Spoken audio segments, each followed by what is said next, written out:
से खाऊंगा नहीं तो भूख आ रहा है, ऐसा चालू है। क्या बोलते हैं? हम ये बोलते हैं कि तुमने फंसा दी हमको, हमारी रात बर्बाद कर दी। मुसलमानों के लिए क्या राय है? मुसलमानों के लिए हमारी ये राय है कि मुसलमान जो है वो एमएलए एमपी ये सब छोड़ दिया जाए, अपने अपने एरिया के जिला परिषद के, नगर अध्यक्ष के, नगर पंचायत के, ग्राम पंचायत के, पंचायत समिति के, ये जो इलेक्शन होते हैं ना, इसमें अपना पहले एरिया मजबूत बनाए, वहाँ पे छोटे मोटे काम करे, उसके बाद में उसमें इलेक्शन लड़े और फिर जीत के अपने कौम और मिल्लत के लिए अपने अपने एरिया में काम करे भाई। बड़े पैमाने पे और बड़े सोचकर अभी आगे न बढ़े, छोटे छोटे काम करे, आहिस्ता आहिस्ता आहिस्ता इंशाल्लाह आगे बढ़ जाएंगे। आपका बोलना ये है कि मतलब मुसलमान पहले ग्राउंड लेवल से काम करना शुरू करें। बहुत ज़रूरी है ग्राउंड लेवल पे अपने एरिया में, फिर अपने एरिया में काम कंप्लीट हो जाए, उसके बाद अगले एरिया में जाए, फिर उसके अगले एरिया में जाए, आहिस्ता आहिस्ता आगे बढ़े। ये हमारी पर्सनल ओपिनियन है। जान मामू, आप क्या बोलते हैं? आपकी क्या राय है? बिहार के इलेक्शन के बाद मुसलमानों के अंदर क्या तब्दीली आना चाहिए? मैं नहीं बता सकता। अरे YouTube लेकिन पे वो live है नगर ना। अध्यक्ष, नगर पंचायत के इलेक्शन में भी मसला रहता है, एक सीट के लिए 5 मुसलमान खड़े रहते हैं। हाँ, तो उसके लिए क्या करना चाहिए? सो भाई पहले मुत्तहिद हो, पूरा मोहल्ला पूरा एरिया एक जगह बैठकर एक बेहतरीन नुमाइंदा मुंतखब करे जो सोसाइटी के लिए बेहतर काम कर सके, जो एजुकेटेड हो, समझदार हो, कौम और मिल्लत की फिक्र रखता हो, ऐसे बंदे को लाया जाए और सब इत्तेफाक के राय से उसका इंतखाब करे और फिर सब एक साथ उसको वोट दे। तो 4 लोग 4 तरफ भागते हैं, एक उधर एक इधर एक इधर एक उधर, ये मेरा वो उसका वो उसका वो उसका नहीं, सब एक जगह जमा होकर एक ही नुमाइंदा का इंतखाब करे और उसको इलेक्शन में खड़ा करे, वो जीतेगा, वो सबके काम करेगा मतलब आप इंशाल्लाह। कहना चाह रहे हो कि मुत्तहिद हो तो बदलता लो कौम की किस्मत। बिल्कुल, जब तक आपके अंदर इत्तेहाद और इत्तेफाक नहीं आएगा आप आगे नहीं बढ़ सकते। अगर टुकड़ों में बटे हो तो मरो सालो और रोते क्यों हो? हाँ, और फिर 4 लोग खड़े रहते हैं, चारों का अपना अपना माइंड सेट रहता है, उसमें से 90% लोगों का ये रहता है कि मैं 3 kilometers. Take the exit on the left. और मैं 1.5-2 करोड़ रुपया 5 साल में कमा लूंगा मैं। और आज तक जो चल रहा है वो वैसे ही चल रहा है।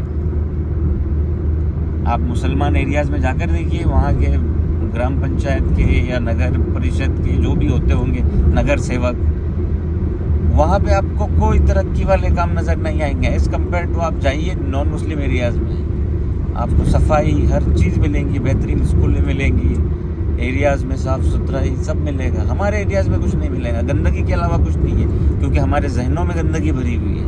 जब तक वो जहनों से गंदगी नहीं निकलेगी सो फिर ना ही एरिया साफ़ होंगे, ना ही घर साफ़ होंगे, ना ही कुछ साफ़ होगा।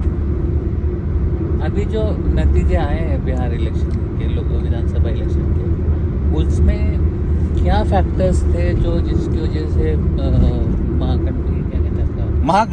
महागठबंधन के पास में कोई विजन नहीं है। सबसे पहली बात, कोई विजन नहीं है कि उन्होंने करना क्या है।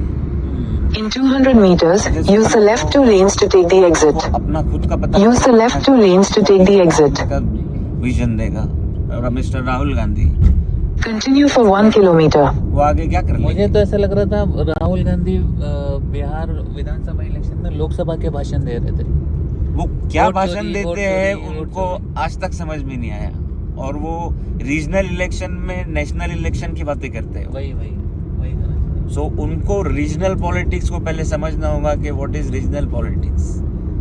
हर एरिया के अपने अपने इश्यूज अलग अलग होते हैं, नेशनल इश्यूज अलग अलग होते हैं। सो रीजनल इश्यूज पर ही रीजनल इलेक्शन लड़े जाते हैं। उनको समझाना समझ से परे है। और इसमें मेरा एक मानना ये है कि यहाँ पे जो इलेक्शंस के रिजल्ट्स आए उसमें इनकी तैयारी कुछ नहीं थी। महागठबंधन की तैयारी कुछ भी नहीं थी ना। In 500 meters, at the roundabout, take the first exit. Vision था।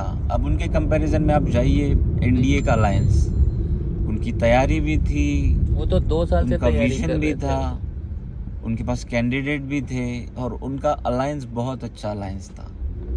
अब देखिए वो चिराग पासवान यंग बंदा है, उसको 29 सीट दिया है एनडीए ने, उसने 19 सीट सिक्योर किया है।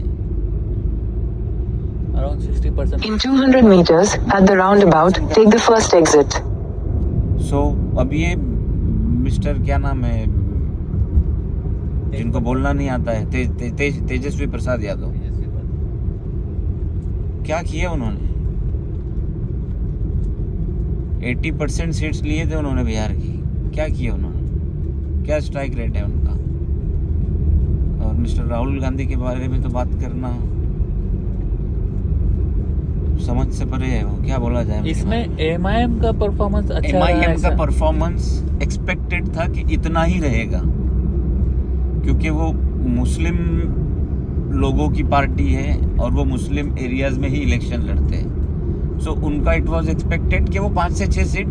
In 500 meters, turn right onto Agra, Mumbai Highway, Padha, Shirdi Road. 2021 में था वो, अभी भी उनका वैसे ही है। जब 6 सीट निकाले थे, अब 5 निकाले। तब भी शायद 5 ही। अब कितने उनके साथ रहेंगे हाँ, ये अलग इशू है। बात है।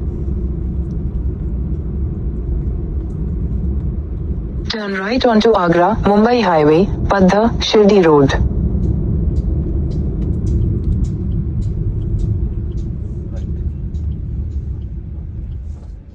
Continue on Agra, Mumbai Highway for 21 kilometers.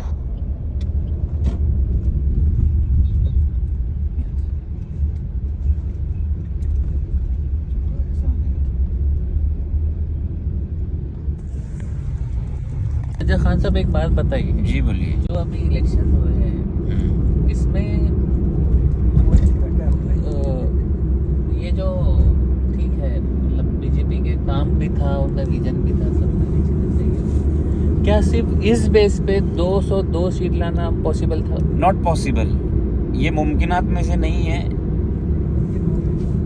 Game तो है, इसमें कोई शक नहीं है। हाँ, मैं वही समझना चाह लेकिन रहा हूँ। पूरी तरह से इलेक्शन हारने के बाद ये कह देना कि उन लोगों ने सेटिंग करके इलेक्शन मतलब रिग करके वो जीते हैं, ये भी सरासर गलत है। अच्छा। उनकी मेहनत है, आप उनकी मेहनत से इनकार नहीं कर सकते।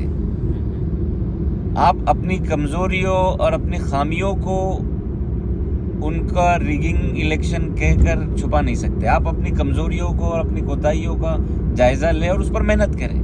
नहीं, लेकिन आप ऐसा बोल रहे हैं कि मेहनत भी था प्लस 50। मेहनत तो है, वो मेहनत कर रहे हैं, ऐसा नहीं है कि वो मेहनत नहीं कर रहे हैं, वो मेहनत कर रहे हैं। वोट चोरी भी हुई है, सब वोट चोरी भी हुई है, इसमें भी कोई दो राय नहीं है। मतलब इतनी लैंडस्लाइड विक्ट्री एक्सपेक्टेड नहीं थी बिहार में जो हुई है। मतलब वो 140-150 सीट्स वो निकाल सकते थे, वो उस पोजीशन में तो थे। अब बाकी फिर बदलाव वाला।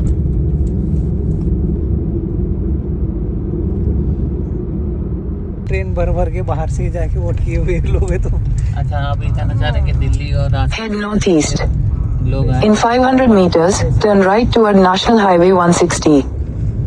और वो सब ट्रेनों से भर भर के लोग गए हुए हैं, वोट करके आए हुए हैं। हाँ, तो वोट कहाँ से चोरी हो गई? तो आप ये बोल रहे हो कि जिसका एक्चुअल वोट था वो वोट था ही नहीं, था ही नहीं किसी और ने वोट डाले, बस। तो वोट चोरी तो हो गई ना।